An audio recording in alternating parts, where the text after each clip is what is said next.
Moi, l'armateur n'a pas de lien direct avec moi. Quand moi je prends une décision, c'est purement axé sur la sécurité. Je n'ai pas à considérer l'impératif commercial de ma décision parce que je n'ai pas de lien avec l'armateur. Il y a toujours l'administration de pilotage qui est, comme j'expliquais, une société de la couronne du gouvernement. Donc, il y a toujours le gouvernement entre moi et l'armateur. Donc, quand je prends une décision, c'est une décision pour protéger la sécurité. Donc, même s'il y a des conséquences commerciales avec ma décision, je n'ai pas à en subir les conséquences. Par contre, il y a certaines régions, euh, il y a un aspect euh, compétitif, peut-être entre collègues pour certaines petits détails. T'sais, on va s'échanger des marques pour tourner, puis tout ça, il peut y avoir un petit élément compétitif à savoir qui a les meilleures marques, qui fait les meilleures manœuvres.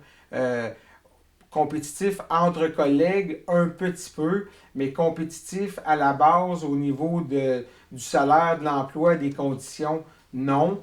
C'est un milieu qui est réglementé, très, très, très réglementé, et on ne peut pas passer à côté OK. de ça. Mais en plus d'être réglementé, est-ce que vous direz que vous êtes un milieu solidaire? Est-ce que vous vous connaissez? Est-ce qu'il y a une association? Vous parlez de la guilde un peu plus tôt. Est-ce qu'il y a une association ou encore des événements sociaux où vous pouvez tisser des liens? Ah oui, il y a une association canadienne des pilotes maritimes. Chacun des groupes de pilotes sont représentés auprès de l'APMC. Et puis, il y a des réunions une fois aux 3 ans pour tous les pilotes canadiens.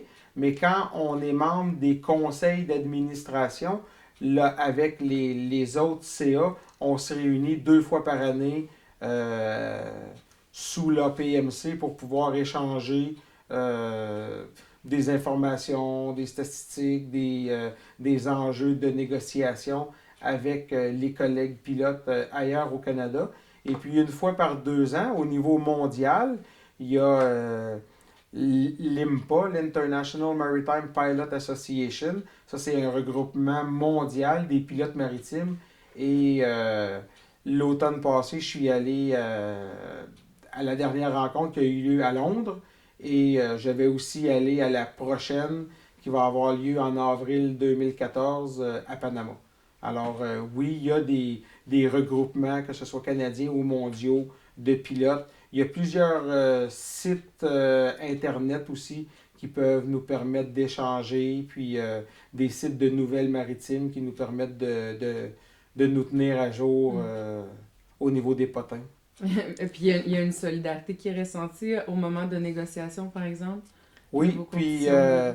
lors de la dernière négociation, j'étais vraiment là, dans le vif du sujet. Chez nous, le président et les deux vice-présidents sont du groupe de négociation et les deux administrateurs. Nos conseils d'administration sont formés de 5 personnes, un président, deux vice-présidents, un de chaque secteur et deux administrateurs. Alors, les négociations sont préparées par le CA au complet, mais le groupe de négociation, ceux qui vont négocier à la table, c'est le président et les deux vice-présidents. Et j'étais un des deux vice-présidents. J'ai été très impliqué lors de la dernière négociation et ça s'est relativement bien passé.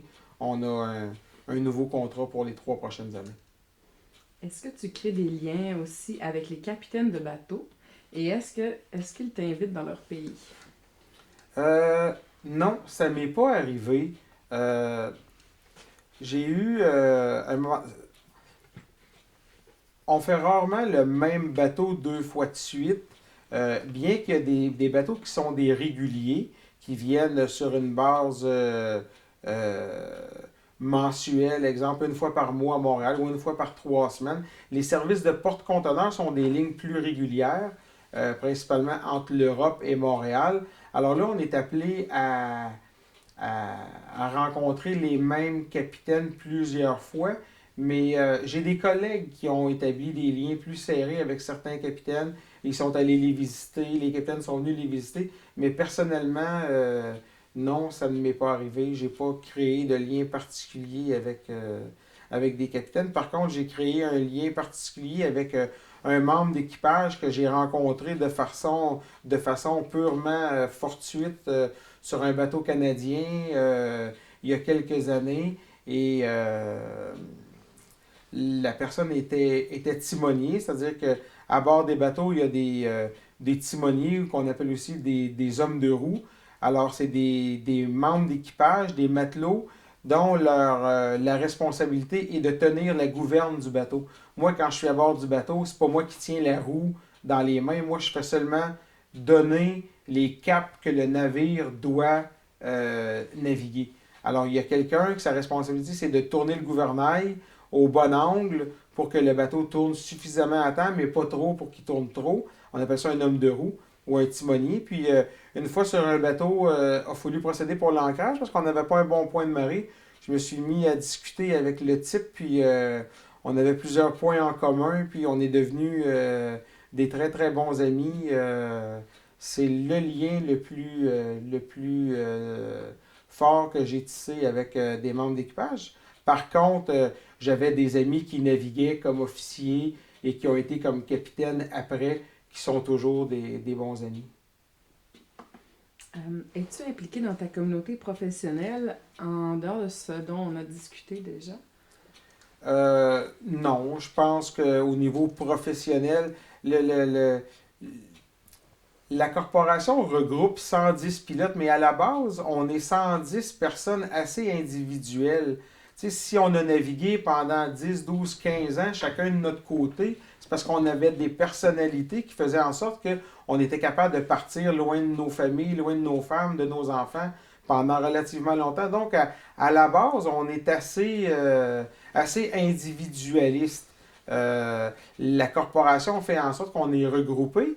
Par contre, on on n'a pas de club social, exemple de pilote, où on a une soirée par année qui, euh, une soirée qui regroupe tous les pilotes avec nos épouses, une fois par année. Mais non, je ne suis pas impliqué dans un regroupement professionnel autre que être membre du conseil d'administration dont j'ai été membre là, par 2 fois lors des dernières années. Au niveau social, par la bande un petit peu, je suis aussi vice-président de la Maison des marins de Trois-Rivières, qui est un organisme à but non lucratif qui donne des services aux marins étrangers qui visitent le port de Trois-Rivières et qui auraient besoin de soutien, que ce soit pour communiquer avec leur famille, des besoins vestimentaires parce qu'ils sont pas vêtus correctement pour la rigueur de l'hiver, exemple, qui ont besoin de transport pour aller au centre commercial. Alors, des Seamen's Club, des clubs de marins, il y en a dans plusieurs ports et je suis impliqué au niveau de celui du port de Trois-Rivières. Est-ce que tu as d'autres revenus à part celui-ci? Oui, j'ai d'autres revenus. J'ai des immeubles locatifs, des blocs appartements dont je loue les loyers. Euh, alors, c'est une autre sorte de revenu. Combien de propriétés possèdes-tu? Euh, 3 autres propriétés. À part ma maison, là. Et en dehors de ton travail, quels sont tes loisirs et tes passions? Euh, j'aime bien, euh, j'aime bien passer du temps ici au chalet à Champlain. À Champlain, on fait du 4 roues avec les enfants. Euh, J'aime bien ici faire de la moto marine aussi. Euh, je fais de la moto. J'ai une moto de route. C'est un de mes passe-temps favoris, la moto. Je fais de la rénovation aussi. Je rénove. J'achète des maisons, je les rénove puis je les revends. Alors ça, j'aime ça faire ça. Ça occupe pas mal de mon temps. quand je suis impliqué au niveau corporatif en tant que membre du CA, j'ai un peu moins le temps de mettre de l'énergie sur la rénovation de maison, mais quand je suis pas membre du CA, j'aime bien faire ça.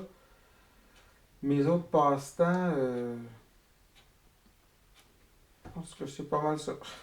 Est-ce qu'en terminant, aurais-tu un message de recrutement pour les futurs pilotes?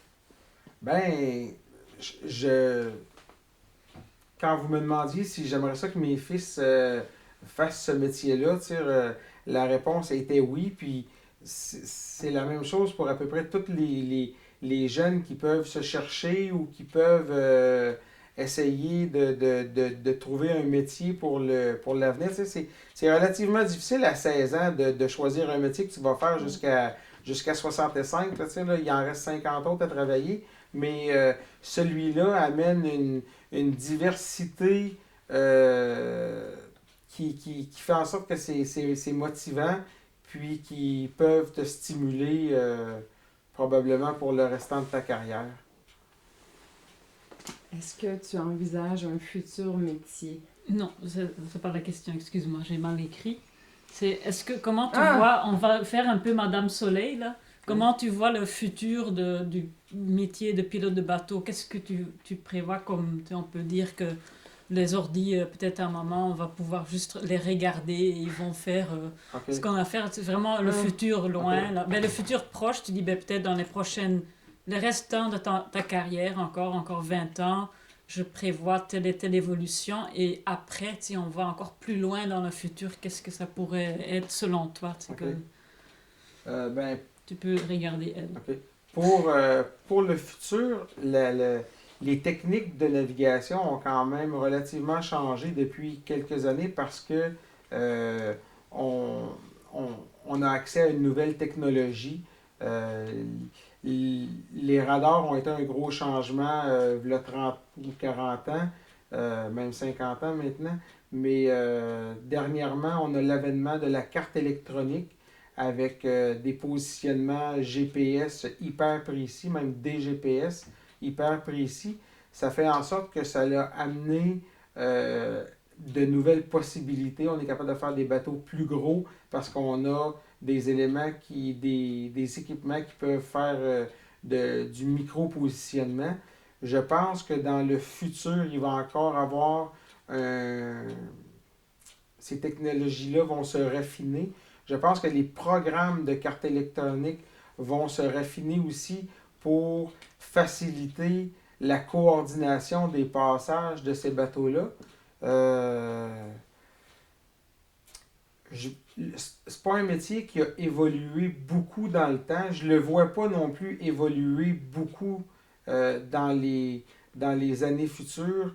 Je pense qu'on va toujours avoir besoin de pilotes à bord des bateaux, présents sur les bateaux, bien que euh, certaines, certaines organismes pensent que on pourrait peut-être faire ce qu'ils appellent du shore pilotage, avoir un pilote dans une console à terre qui pourrait tout coordonner ce qui se passe sur les bateaux. Euh, je pense vraiment pas qu'on va pouvoir en arriver là. La présence physique d'un ou de deux pilotes à bord des navires, selon moi, même dans une boule de cristal, avoir dans 40 ou 50 ans, je pense qu'il va toujours y avoir des pilotes présents physiquement à bord des bateaux. Euh, les techniques vont continuer à se raffiner comme on a fait depuis plusieurs années, mais à la base, le métier va rester le même. Et pourquoi tu t'es tellement convaincu qu'il y aurait toujours un pilote à bord du navire? Pourquoi tu penses... Ben, le, le,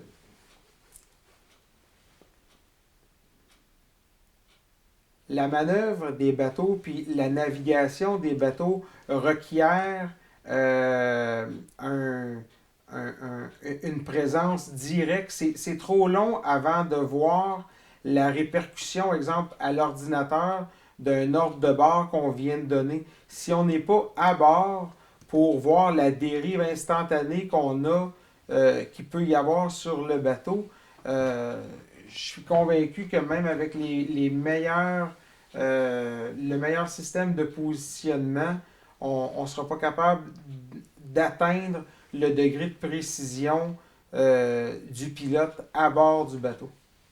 Mhm. Alors là, on a été dans le futur. Là, je vais aller dans le passé. OK? Alors, si jamais on pourrait te télétransporter dans le passé, est-ce qu'il y aurait une période dans l'histoire de la marine où tu aurais voulu être présente comme capitaine ou pilote? Et si c'est lesquelles périodes et pourquoi? Au timonier. Je dis, par exemple, il y avait les compagnies, les Hollandais qui faisaient des grandes explorations, les Espagnols, les Portugais. Scandinave. Il y avait les Vikings, je sais pas, là. Ouais, mais. Je Ouais. m'improvise, j'essaye de faire des questions un peu imaginatives, là. Oui, c'est ça. J'ai de la misère à voir là, par exemple. C'est, dans le fond, pour reformuler, est-ce qu'il y a une période qui te fascine puis qui a à voir avec la navigation? Mhm. On pourrait le reposer. Ouais. Une période ou bien une pratique? Je sais pas, il y a eu la grande histoire de la compagnie hollandaise, là, de l'Inde et tout ça, c'est grand, où il y a les grandes explorations du monde où on ne savait pas où on allait. Ouais, mais tu sais, non, j'aurais pas aimé ça être là. Il y avait trop d'insécurité. Tu sais, les gens partaient à l'aventure. Tu sais, moi, je suis pas le type de personne à partir puis hope for the best. Tu sais, moi, dans mes choix, c'est calculé. Tu sais, j'ai une partie de ma personnalité qui aurait aimé ça être en affaires. Tu sais, mais être en affaires, il y a trop d'insécurité pour moi. Là, tu sais, là, comme je discutais avec un collègue la semaine dernière, puis tu sais, je disais, j'aurais le goût de partir en affaires, mais là, je le fais par mes achats immobiliers, mais de dire, je lâche tout, puis je me lance à 100% en business, je suis trop insécure pour ça.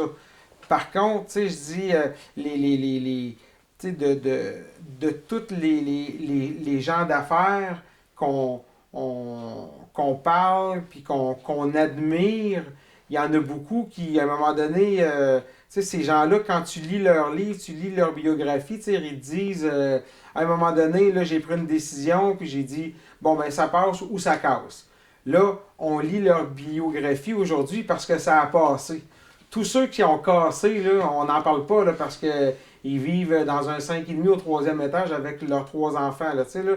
Moi, là, je développe ma petite compagnie dans l'immobilier, mais en gardant ma stabilité d'emploi. Fait que, tu sais, retourner dans le temps des Vikings, puis partir à l'aventure, puis partir comme ça, là, non, tu sais, ça m'aurait pas. J'étais pas assez.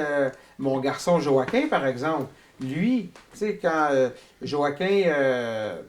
Tu sais, c'est un petit gars qui prend une décision, là, tu sais, puis il fonce, tu sais, puis Evelyne, ma femme, comparait ça, tu sais, aujourd'hui, c'est moins bien, tu sais, ces enfants-là évoluent moins bien en société parce qu'il faut qu'ils fassent des choses plus conformes, mais, tu sais, dans les tribus indiennes, là, celui qui allait abattre le buffle pour manger, là, c'était celui qui se cassait pas la tête, qui disait, il passe, on saute dessus, puis on le tue, puis on le mange, tu sais. Il commençait pas à analyser, ouais, mais là, s'il m'attaque, ouais, mais là, s'il break, ouais, mais là, tu sais, là, moi, je suis plus ce type-là. Partir à l'aventure, dire, bon, ben, j'espère que ça va bien aller. Non, ça m'aurait pas. Moi, je vis très bien avec ma période, là, parce que les techniques ont été éprouvées par d'autres, puis je suis capable de les raffiner, mais je sais pas si j'aurais été capable de les inventer ou de les définir. Je Merci pense que beaucoup. c'est une très belle réponse.